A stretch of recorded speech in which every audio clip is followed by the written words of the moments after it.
Hi everyone, my name is Chaya and I'm going to be sharing an essay of mine with you today. And before I begin reading, I just wanted to thank the Badmouth Reading Series for welcoming me to join this month's lineup. I'm a Brooklyn-based writer, so it's really exciting for me to be a part of. Thanks for listening. My piece is called Illusions. They named me Shadow. Ugliness is infinite, like God. Umberto Eco. What did it mean to be the ugly sister? You know the answer to this question. People thought being the ugly sister meant that you were simply fated to a life of unfuckability. Such was the premise even before anyone was fucking or knew what fucking was. We were not blooming enough yet to glimpse the precursor of perverse form, but somehow there you were, bearing its likeness. We understood, though, as if coded in our synaptic clefts, the concept of desire, or more urgently, being desired. Already, you knew it was much more. Ugliness was knowing. Ugliness was knowing, and beauty had a way of claiming everything in its wake. It took all, spared nothing that wasn't already wretched, and in the world of mutually exclusive sister classifications, which was the world everywhere, it left only vulgar, pitiful, and grotesque to be donned like a second skin for eternity. These were the rules of sisters and worth, and so you resigned yourself to that role just opposite grace. It was your destiny, after all. The truth, they say, comes out in the end. And all these years later, when the too-tight bubble of two daughters has expanded just enough for you to hold for yourself a narrow slice of splendor, the end has proven itself an enigma. Because the tricky thing about this philosophy of ultimate emergence is it implies that the truth, at least for the time being, is hidden in shadows. All these years later, you wonder what is the light, how it too breaks into slick mirage. Being the ugly sister meant you were a mistake, a sin, a stain. All the things the family had hoped not for packaged into a small brown girl child. They were not proud to bring you places, and when they did, it was to tell a lie about you to others and have the audience of nice people seated on plush couch cushions laugh, then push you into a corner when no one was looking to excoriate you for your coarse, degraded badness. I can see your nipples. She could not. Why is your mouth like that? You look like you have Down syndrome. We still said retarded then, but she took great pride in her exactitude. I was told to tell you that you should change. People are saying you look like a slut. An older male cousin was involved in that one. An adult, a parent. He was the people. No person, neither high nor low, will forsake the chance to participate in keeping the ugly sister ugly. Your stomach is hanging over your underwear and it's fucking disgusting. You are in an unwitting dress, 19 years old, blue and purple paisley like bruised mangoes cascading along the soft cloth that hugs your young 100-pound body. The ugly sister's body is a site of chronic warfare, crimes of war, the borderlands, across the barbed wire, a landfill, through the border trees, and in between. Her body, jagged edge of edge, is prime dumping ground. Unholy she beckons without calling all collectors of strange and gnarled, rank necrotizing fruit. Their cores were gutted. The ugly sister's body is a garbage heap. You can come from the same Westchester pedigree if it counts as that for either of you when you're not even like real American. Straight A's, class president, teacher's pet, no boys allowed, pristine hair, sleek to the waist like some fairy tale virgin, smile of pearly whites arranged in a row, neat as cell blocks, same white-ass talk, even same voice. Her babies think you are her when they hear the hush of your footfalls, hear you sigh or say hi, and yet you are what they never forget to call trash. The same summer when your fat hung over your underwear so you weren't allowed in her graduation photos because your hoary, pathetic ugliness would sully the frozen images of gallant green and Gothic chapel with beauteous family that wants to erase you, your mother puts your writing in the trash. You say, standing on the stairs at home, "Where are all my notebooks from high school?" In one was a poem about the truth. She says, without looking up, "I threw it out." "You threw out my writing?" is all you can say. "Well, nothing you can do now," she answers.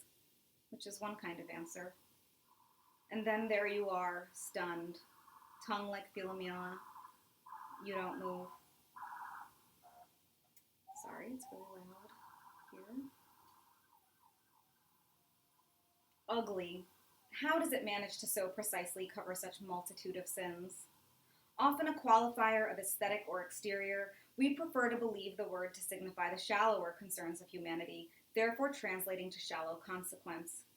Unpleasant but unrelated to character or spirit or pith. Skin deep, we say.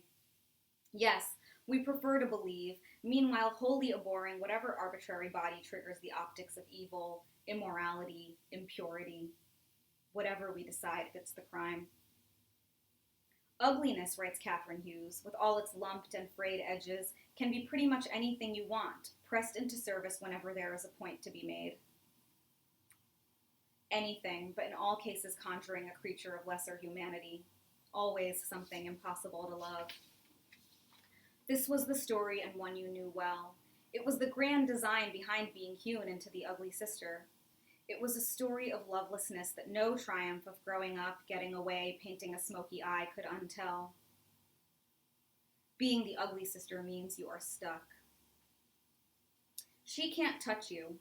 She believes she has descended from a superior race, somehow the shared 50% genetic makeup of siblings having fallen just so that she has more Aryan blood. She would not say this aloud, she knows better than that, but being the ugly sister means that you watched and heard it all, every accidental confession, while everyone assumed your presence to be negligible, your subjectivity inadmissible, and thus you know she believes in the split racial history of your shared parentage. She is heiress to some fairer conqueror ancestry, while you've inherited the sad, poor, dirty blackness that rises from your hot flesh. And so, she cannot touch you. Even as women, when you're both in your 30s and you had hoped age would dilute the force of her hate, she will say when there is no witness to the quiet cutting, the rigid set of her mouth turned down in revulsion, "How are you so dark?" She will pretend and be able to pull it off because of her RDF, resting disgusted face, that it's just an observation, the casual or otherwise gushing commentary on the twilight apricot of summer glowing a warm nimbus around any other body. Not yours, you. Terrible skin, terrible root rot. When you post on Facebook moments later, exhausted, family equals pigmentation politics, she will comment on it from the next room. What are you and talking about in there? So clueless, so innocent, as if you were caught in an intellectual tete-a-tete about colorism with her melanin-starved husband. So public because she's no idiot. You will never, ever, ever have concrete proof of the real, purposeful, twisted violence of the construction of your ugliness. Strangers will call you pretty, stunning even. Of course, the people you know can't give you this because you always have been and thus always will be the ugly sister. It will feel paradoxical, unthinkable even, to attempt to convey that your years of being groomed for your part actually had nothing to do with such facile notions of cute according to the fashion.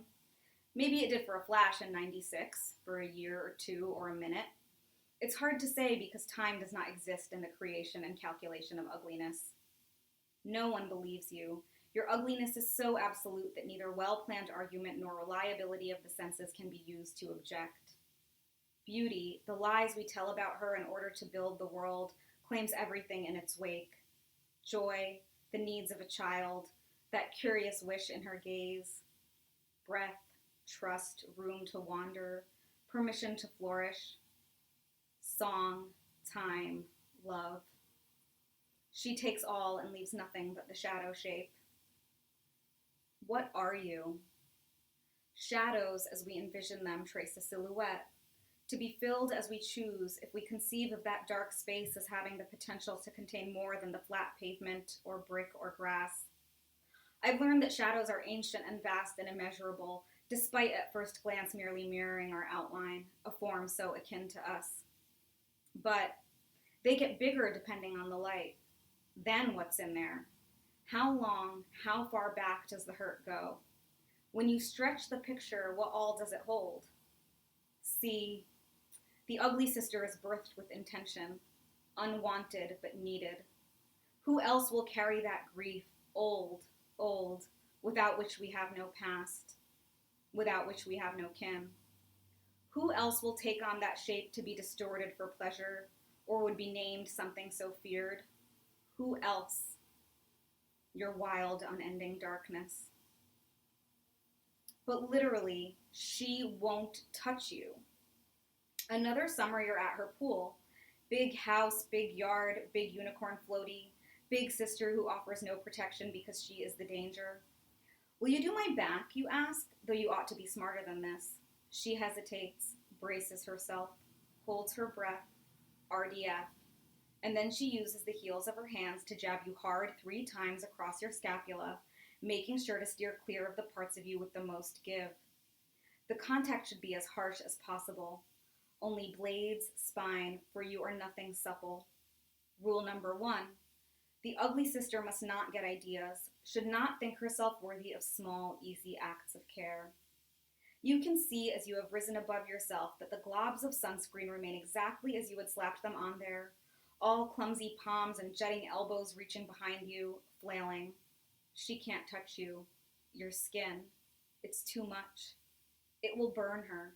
Your stench you pollute and corrode and shame and spread. You shame and you shame and you shame them. For the ugly sister to be plausible, they have to make things up. So, the size of your hands in relation to your ugly face is a sign that you are sick. It was the 90s, she said you have AIDS. Your long, willowy limbs indicate that you were born with a congenital defect. Your doctor parents get in on it, give it a name for her to use, Marfan syndrome, because a good ableist taunt is a good time for all. Your soft Cupid's bow and crescent moon pillows of lips, of course they are too pulpy and black, until fast forward a few decades, enter the Kardashians, plus mainstream cultural appropriation of blackness, and suddenly this part of the conversation about your ugliness has been muted.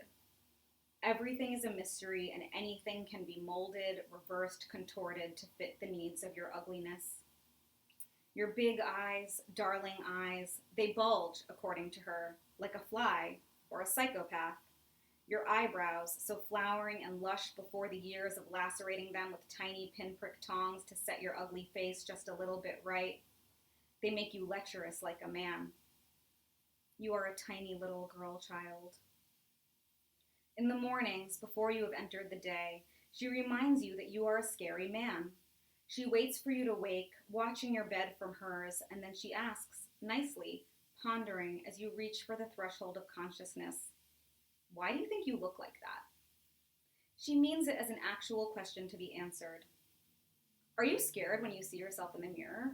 I would be so scared if I were you and I looked in the mirror. You don't know. You were dreaming a minute ago. Her inquisition mixes with your lovely little girl dreams. Everything swirls. Nothing is yours, not even your head in your sleep. The lie of beauty claims all. Being the ugly sister is a prophecy. It's a future telling that you will grow up to be a forever problem.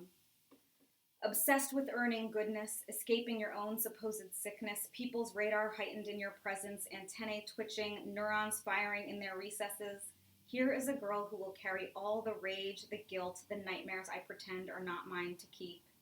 And they will hand it to you. They will befriend you and then turn into different people overnight. And this too will be part of your shame, and so they will have been right all along. Your life is explosive, unstable as a radioactive wasteland because you are always having to run from everyone who has identified your shadowness, the secret that you try to protect, that you are a half-dead girl, a half-ghost, living fossil of stinking ginkgo. So many have tried to hollow you that over time they succeeded little by little, leaving a giant black vacuity where yourself would have been. And now, once someone sees it, the pull is too much. They just can't help it. They begin to arrange for their own split-off ugliness to take up residence there because you are the ugly sister. It's what you are. Keeper of uglinesses of the universe. Shadow, shadow girl, shape of monster, skeleton shelter, healer of holes, helter of skelter, keeper of scary, halfway house for sweet decaying souls. The ugly sister wears a sign on her man-browed forehead that reads, "Cleanse yourself upon me. Live in the deception of safety while I take your terror into my most sacral places. You hold it.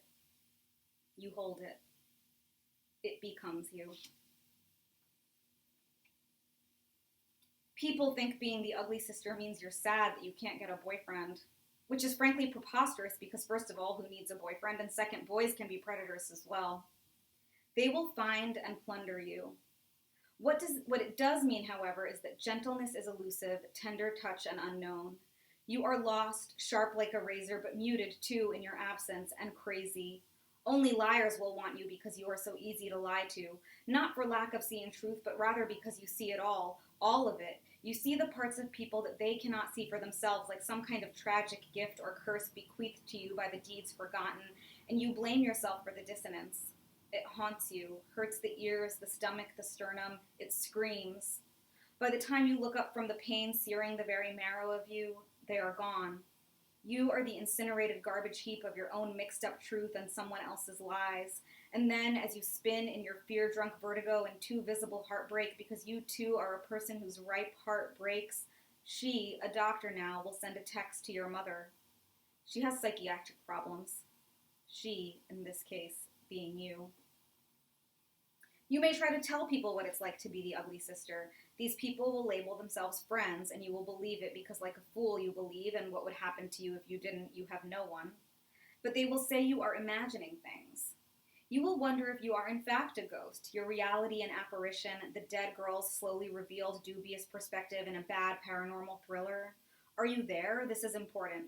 It's at the foundation of being the ugly sister.